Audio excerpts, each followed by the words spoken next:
Righty, right then. Let's look at a little bit about how the rulings on the polluted rivers of India were worded. So, a legal case on the rights of rivers was lodged. So that's a new form of Earth's jurisprudence that's emerging and basically expanding the moral compass of the law to include nature and a sense of the sacred. So, exalted self-interest, for example, would also translate to saving what you love. Don't think about it as doing a favor for somebody else, but just think of saving what you love. So, if you consider a river sacred, then you should protect it, right?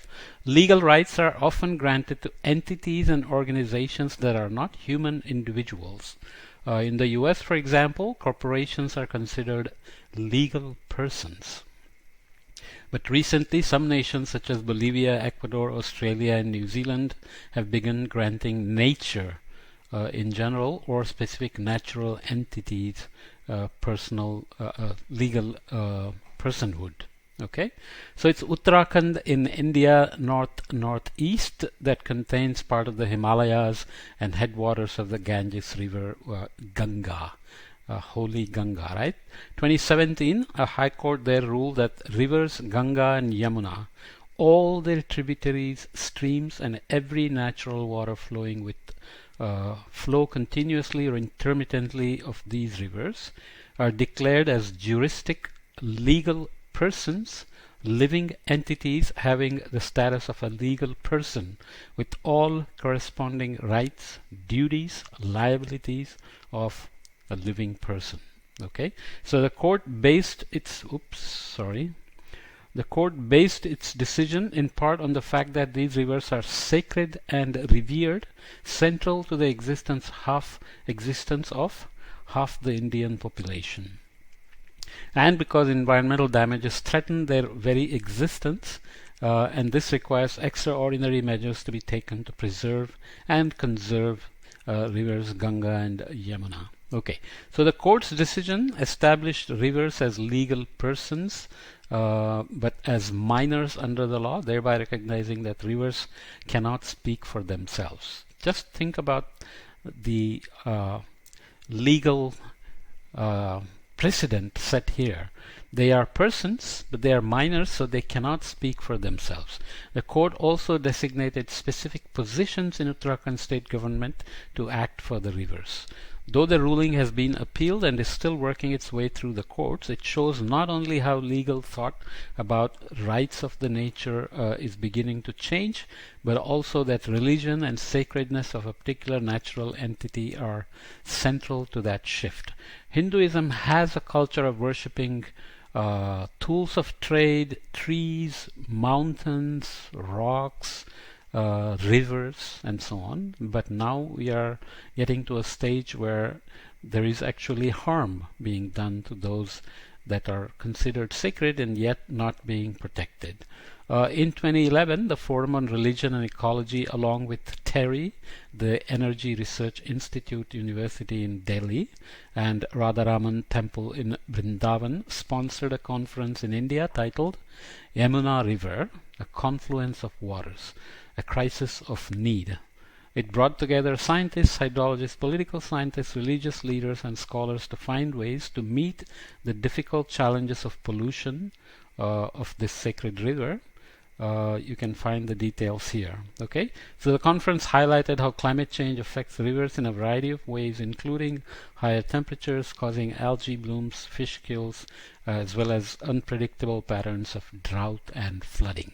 There is good monsoon research that shows that the recycling of water in the Ganga basin is a big contributor to local river as well as local rain, as well as rain over the northeast to the east of the Ganga basin. So this is in India, a developing country, done internally to recognize climate change as a problem that is now playing with people's use of the rivers and then using the religious sentiment associated with the rivers to give them legal protection. That is the kind of, and there are scientists involved to make the case for climate change impacts and unpredictability of what droughts and floods will come out of that. So this is a confluence of science, religion, and the new alliance. So the basis is all there and legalities have been set, right? This is about environmental responsibilities, distributive justice. So climate justice, loss and damage, and compensation for small island developing states. A paper that is listed here. So loss and damage is a mechanism developed under the UNFCCC negotiations, which worded to say that if a country gets hit by a natural disaster that is made worse because of climate change. The best example is always, let's say, typhoon that hits Philippines, which is made much worse, and you can show by attribution that its strength was much higher because of global warming, and specifically ocean warming in the western, northwestern Pacific. Then the additional damage caused by this typhoon with a contribution from global warming has responsibility that is attributable to the countries that emitted more greenhouse gases.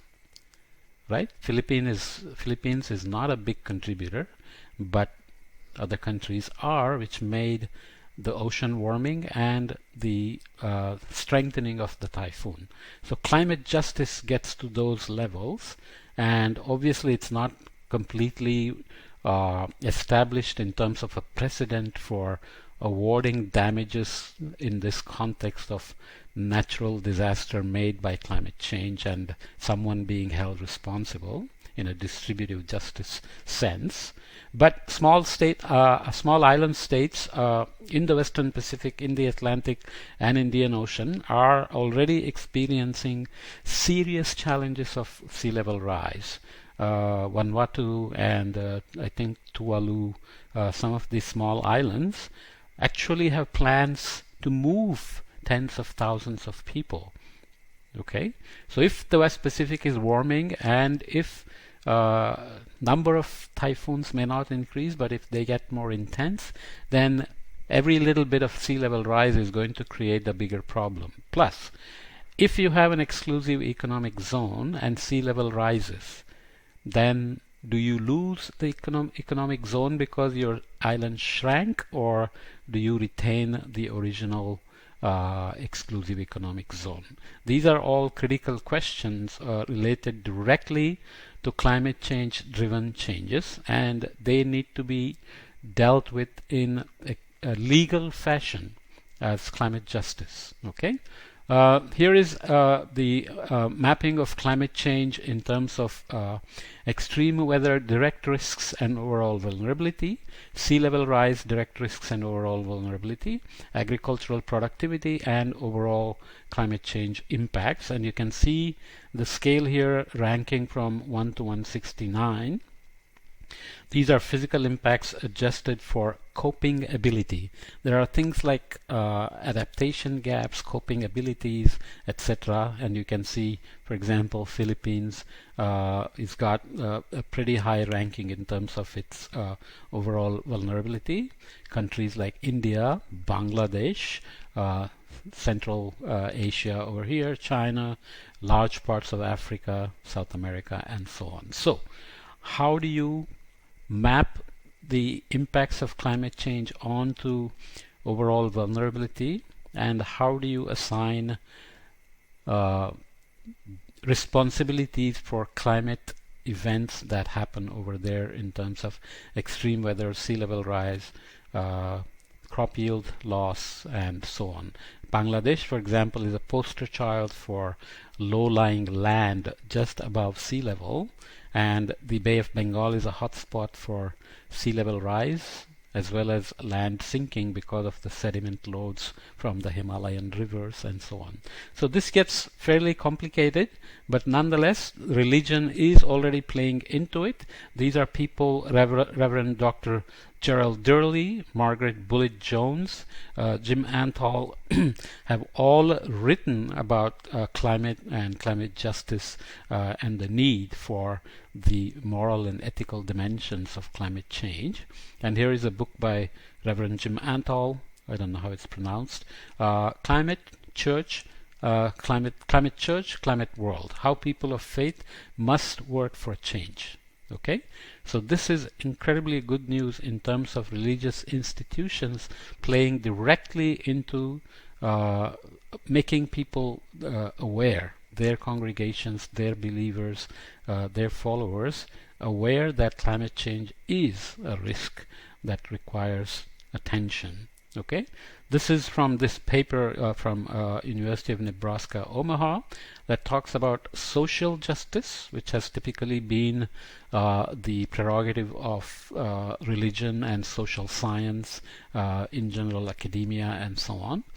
Climate change, which has been also a big topic of study for academia and a risk factor for businesses and governments and states and so on. And climate justice now sits right in the middle. Okay, so this is now taking shape, and that's good news, of course, because that means the Science Religion Alliance can build on these existing precedents of going from religion, theology to ecology, climate change, climate justice, and ethics and morality of human rights as well as nature's rights.